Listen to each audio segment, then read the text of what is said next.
Assalamualaikum warahmatullahi wabarakatuh. Waalaikumsalam warahmatullahi Warahmatullahi wabarakatuh. wabarakatuh. Selamat sore Bu Dini dan teman-teman.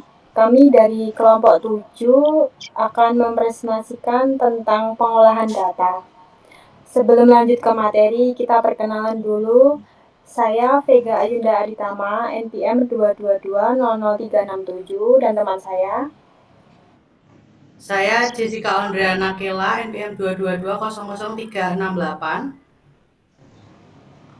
Saya Khairul Yasid dengan NPM 222-00376. Dan saya Wahyu Kurniawan dengan NPM 222-00394. Oke, lanjut. Kita membahas tentang pengertian dari pengolahan data. Pengolahan data merupakan suatu proses untuk memperoleh data ringkas berdasarkan kelompok data mentah. Data mentah yang telah dikumpulkan perlu dikelompokkan atau dikategorisasi sedemikian rupa sehingga data tersebut mempunyai makna untuk menjawab masalah dan bermanfaat untuk menguji hipotesis atau pertanyaan penelitian. Pengolahan data hingga analisis yang dilakukan menerapkan teknik dan metode statistik tertentu sehingga dapat menjelaskan hubungan-hubungan yang terjadi serta dapat juga digunakan untuk mengetahui apakah hubungan yang bersifat kausal antara dua atau lebih variabel atau sekedar hubungan kebetulan saja. Selanjutnya, tujuan dari pengolahan data yang pertama yaitu data dapat diberi makna yang berguna dalam memecahkan masalah-masalah penelitian. Yang kedua yaitu memperlihatkan hubungan-hubungan antara fenomena yang terdapat dalam penelitian. Yang ketiga, untuk memberikan jawaban terhadap hipotesis yang diajukan dalam penelitian. Dan tujuan yang terakhir yaitu bahan untuk membuat kesimpulan serta implikasi-implikasi dan saran-saran yang berguna untuk kebijakan penelitian yang selanjutnya. Mekanisme pengolahan data terdiri dari yang pertama yaitu menyusun data, di mana data yang dikumpulkan dari lapangan kemudian diperiksa kelengkapannya, yang selanjutnya dipisahkan antara data primer dan data sekunder. Langkah yang kedua yaitu proses editing, di mana seluruh data yang sudah terkumpul diperiksa ulang atau diperiksa kembali untuk memastikan kelengkapan dan relevansi jawaban. Proses yang ketiga yaitu coding. Data tersebut diberi kode untuk memudahkan analisis statistik. Proses yang keempat yaitu tabulasi data, yaitu data tersebut dianalisis dan berbentuk tabel. Yang selanjutnya yaitu analisa data.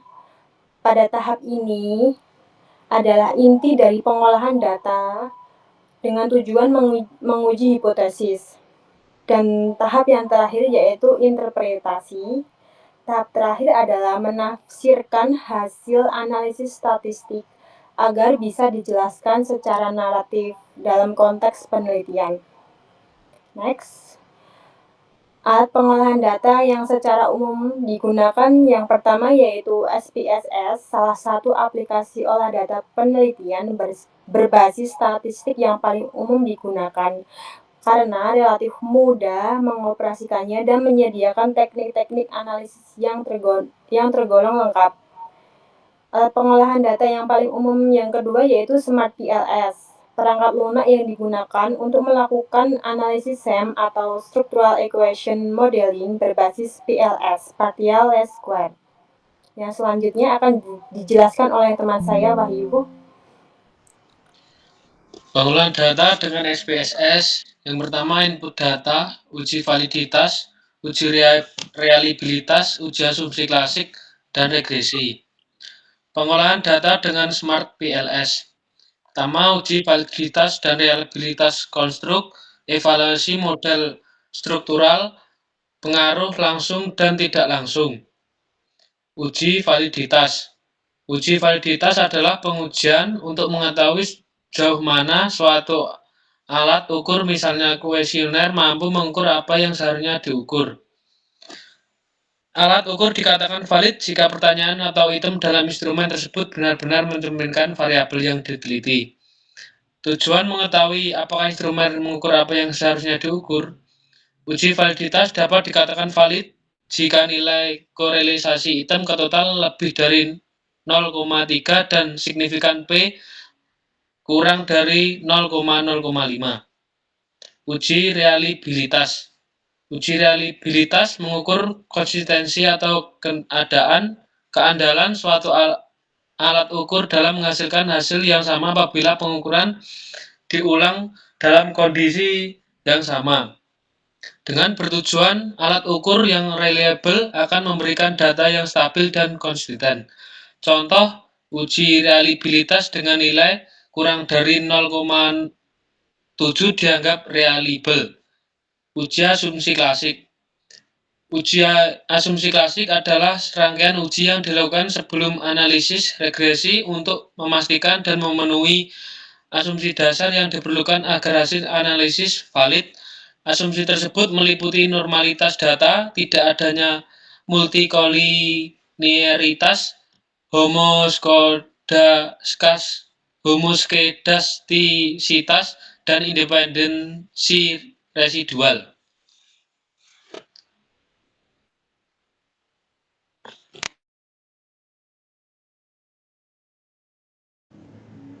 Yang selanjutnya ada analisis statistik deskriptif. Analisis statistik deskriptif adalah metode untuk menggambarkan dan meringkas data secara sederhana menggunakan ukuran seperti mean, median, modus, standar deviasi, frekuensi, dan persentase. Analisis ini memiliki tujuan untuk memberikan gambaran umum mengenai karakteristik data yang dikumpulkan. Analisis statistik inferensial. Analisis statistik inferensial digunakan untuk membuat kesimpulan atau generalisasi tentang populasi berdasarkan data sampel. Metode ini meliputi uji hipotesis, regresi, korelasi, ANOVA, dan lain-lain. Analisis ini memiliki tujuan untuk menguji hubungan antara variabel dan membuat prediksi. Kesalahan umum pengolahan data. Yang pertama ada salah input data. Kesalahan ini terjadi ketika data yang dimasukkan ke dalam perangkat lunak atau lembar kerja tidak sesuai dengan data asli yang dikumpulkan. Yang kedua, tidak melakukan cleaning. Data cleaning adalah proses membersihkan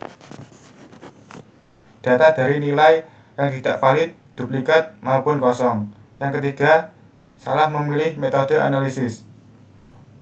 Kesalahan dalam memilih metode statistik yang tidak sesuai dengan jenis data atau tujuan yang digunakan. Jenis data dan metode pengolahannya. Yang pertama ada data kuantitatif.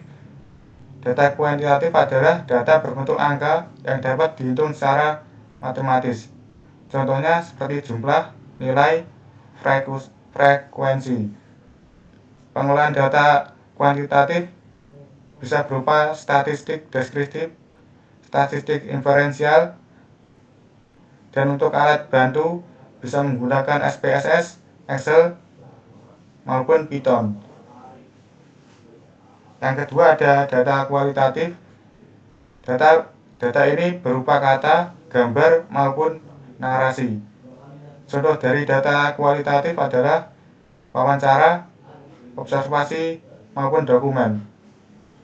Pengolahan data kualitatif bisa berupa reduksi data, kategorisasi, analisis naratif, maupun analisis wacana.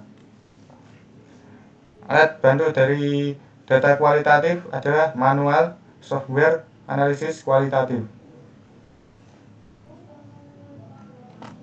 Selanjutnya ada data korelasional. Untuk data korelasional ini digunakan untuk mengetahui hubungan atau keterkaitan antar variabel. Pengolahannya menggunakan analisis korelasi Pearson dan juga Spearman.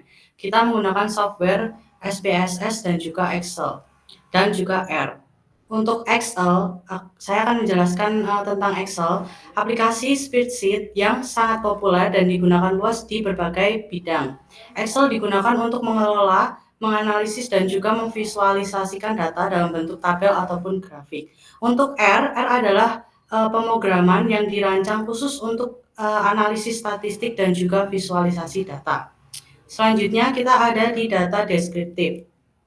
Data ini menggambarkan kondisi atau fenomena saat ini tanpa menguji hubungan antar variabelnya. Pengolahannya adalah data statistik deskriptif seperti frekuensi, presentase, dan juga rata-rata. Softwarenya kita menggunakan Excel dan juga SPSS. Selanjutnya ada data komparatif. Data ini digunakan untuk membandingkan atau mengcompare antara dua atau lebih kelompok atau variabel. Pengolahannya menggunakan uji T, ANOVA, dan juga uji chi-square. Softwarenya menggunakan SPSS dan juga Excel. Selanjutnya, ada data kausalitas. Data ini digunakan untuk mengetahui hubungan sebab akibat. Pengolahan datanya analisis regresi, eksperimen, dan juga uji hipotesis. Softwarenya kita menggunakan SmartPLS, R, dan juga Python. Contohnya, pada penelitian kami bertujuan untuk mengetahui pengaruh sosial media marketing TikTok terhadap brand loyalty dengan customer engagement sebagai variabel mediasi pada brand Better Days. Alamat ini mencerminkan riset kausalitas karena menguji pengaruh sebab akibat antara variabelnya. Seperti sosial media marketing ini menjelaskan tentang penyebabnya ke brand loyalty sebagai akibat dan dengan customer engagement sendiri sebagai perantaranya atau mediatornya.